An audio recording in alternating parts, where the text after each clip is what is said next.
Good morning, everyone. This is our report. My topic is all about, or our topic is all about Chapter 4, Child Development, Lesson 3, Fostering Social, Intellectual, Creative, and Emotional Development of Children.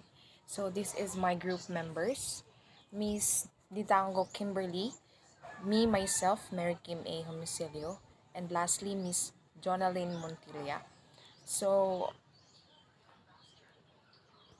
this is our lesson 3, Pastoral, Social, Intellectual, Creative, and Emotional Development of Children. The topic outlined today's discussion is first is the ways that can wide range of skills and abilities of children. Second is to enhance children's self-worth and self-esteem. Third is how encourage children to express their feelings, ideas, and needs. Fourth is the various types of children's and activities. So the first topic is what that can wide range of skills and abilities of children. So they are the 5 ways of ranging the skills and abilities of children. So first is offers choices. Encourage children to participate and explore in the way they prefer. So when we say offer choices is you must encourage your children to explore some things or to explore some things to participate your children. So it might be explore ka og another things para niya and para pod ma-explore pod niya ang some ways nga ganahan niya as a kuan as a children. So next is the plan for possibilities. As you can plan an activity to share with the children, think about how you can adjust the activity in the moment of children who need more time, more support, or experience with concrete materials to understand the concept. So if you're going to have a plan about the activity or to share with your children, you must think about the activity or the moment of the children who need some more time, more support and experience for getting good materials and to understand the concept. So ikaw as a plan og activity sa imong mga estudyante is you must have the time or ma-cherish nila ang moment as a mga children nimo, like you will give more time, more support, or imo siyang tagaan og more experiences to create or to understand the concept that you're given or to concrete the materials. Next is empower children to document their learning.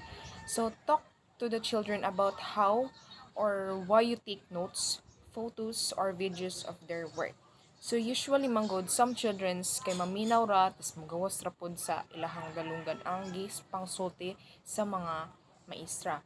So for me, it's better to take notes while getting or while watching videos or picture out nimo ang mga photos so that if malimot man gani ka, nara nimo ang mga notes nimo madlan nimo because usually manggod I like taking notes para if in kaso malimtan nimo ng one thing, at least na take note nimo, di ba? So di man pud tanan is di pud tanan students maka catch up dayon. So usually I can gain some notes especially if magyaw-yaw ang mga maestra or especially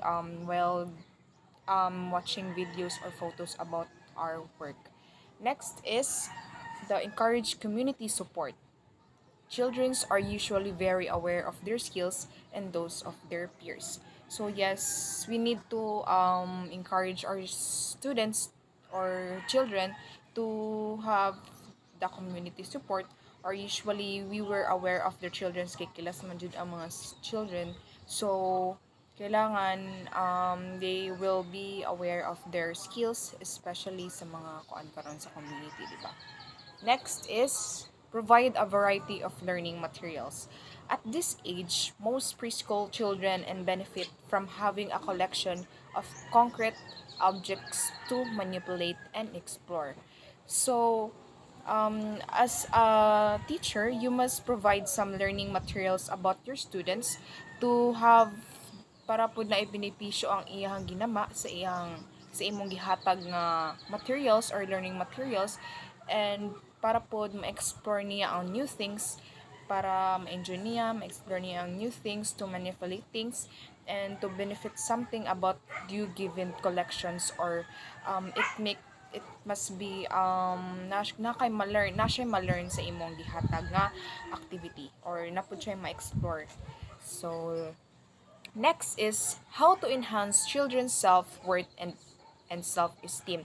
So guys, so muni ang the five varieties, five ways, wide range of skills of ability, which is the offer choices, plan for possibilities, empower children to document their learning, encourage community support, provide a variety of learning materials. So next topic is how to enhance children's self-worth and self-esteem.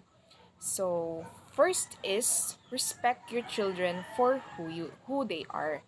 Never talk down to children or try to prove you are smarter or more experienced than he or she is. So yes, you must respect your children kung kinsa gud siya. So don't talk about down about your children, is especially kung mangtas siya, mas na siya mga experience, imo nang gidown ng uban because na siya mga experience, and you talk down sa mga imong mga uban nga wala pa experience about that, and di pud tanan nga children is smart, di ba? So na respect your children for who they are, di ba? So dili pud ta aning di ta mo pasagad og yaw-yaw kay dili pud ta ng children smart, di ba? When kailangan ato i-encourage atong mga students to gain some to gain some experience, or to gain some lessons or learnings about sa ilang life or something, di ba? Next is stand behind your child. If you want to self-esteem in children, be sure you are supporting him or her at all times. So yes, if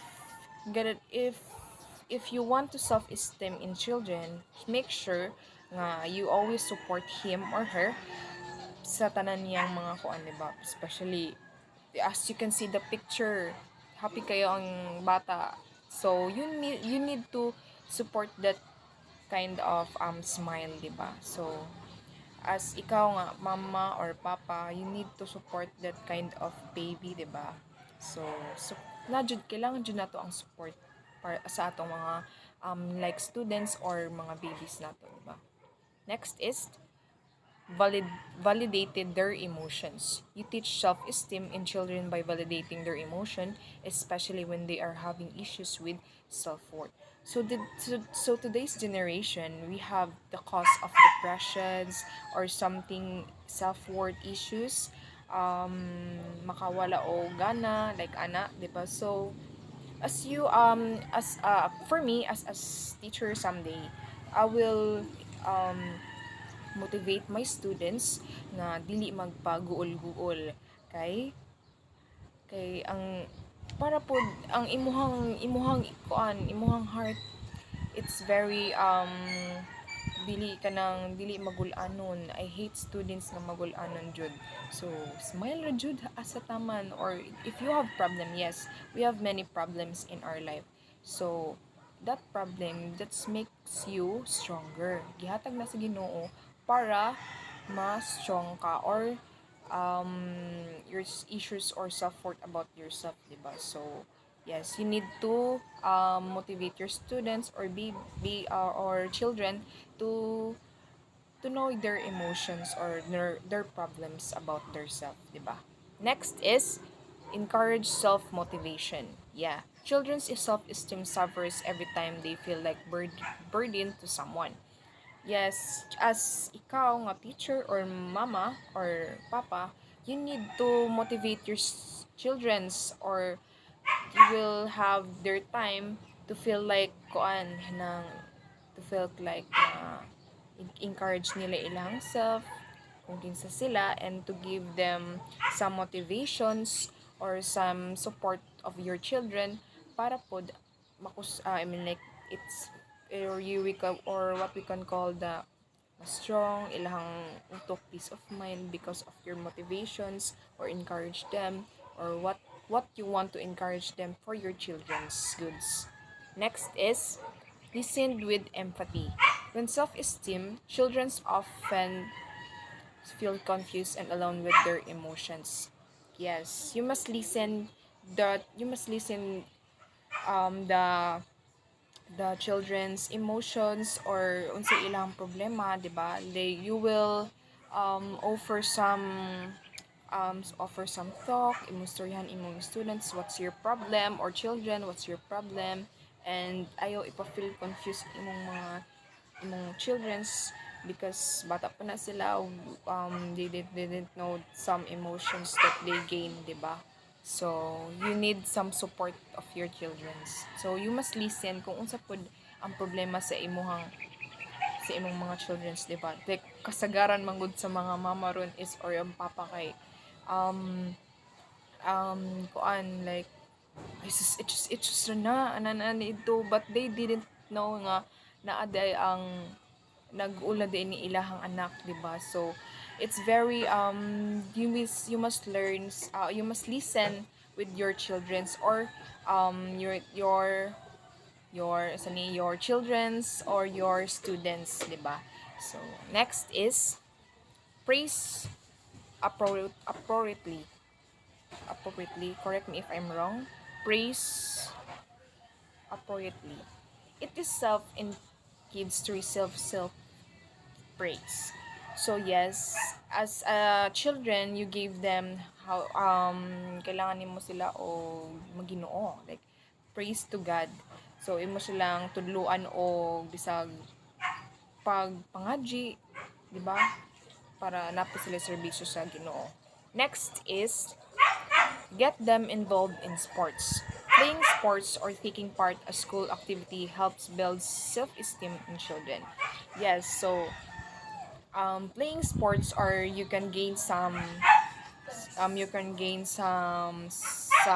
friends or you can gain some happiness on your experiences about the sports. So especially if naay mga skills imong mga anak, why should you support their children para pod if naay mga activities sa eskwelahan, ay ani mayo, so proud ka sa imong anak na naayong anak, di ba? So you must support your children or students to have that kind of sports, di ba? Para pod iyang self-esteem mo build pod sa iyang kaugalingon na siya yung ana na siya confident nga may ana sa iyang self, di ba? So playing sport is part of the school activity also, and makabuild na pud siya og self-esteem or makabuild pud siya og kanang basta good sa imong kaugalingon. Next is work their skills and talents. Help you to find his or her skills and talents. Yes, you must need to find their talents or skills kung asa gud maayo imong anak, di ba? What if maayo di imong anak sa painting, singing, dancing, or unsa about sa sports? So, yes, you can find the skills of your children's or talents of your children's. Next is encourage their interests. The self-confidence in children starts to build when they feel supported for the things that interest them. So as your children's, you must support their interest kung sa ilang ganahan sa ilang kinabuhi, you must support them, especially if good sa ilang kaugalingon and they have their self-confidence to gain their interest in their life, diba? So for example, may mo sayo si ma'am, so I will support my self-confidence ngayong ani, na ko yung ani, and so that to para pod ma-build na ko akong kaugalingon nga interesado ko ani nga butangan, di ba? So yes. Next is, so I think this is the last topic for me, and I will repeat. So how to enhance children's self-worth and self-esteem. So first is respect your children for who they are. Stand behind your child.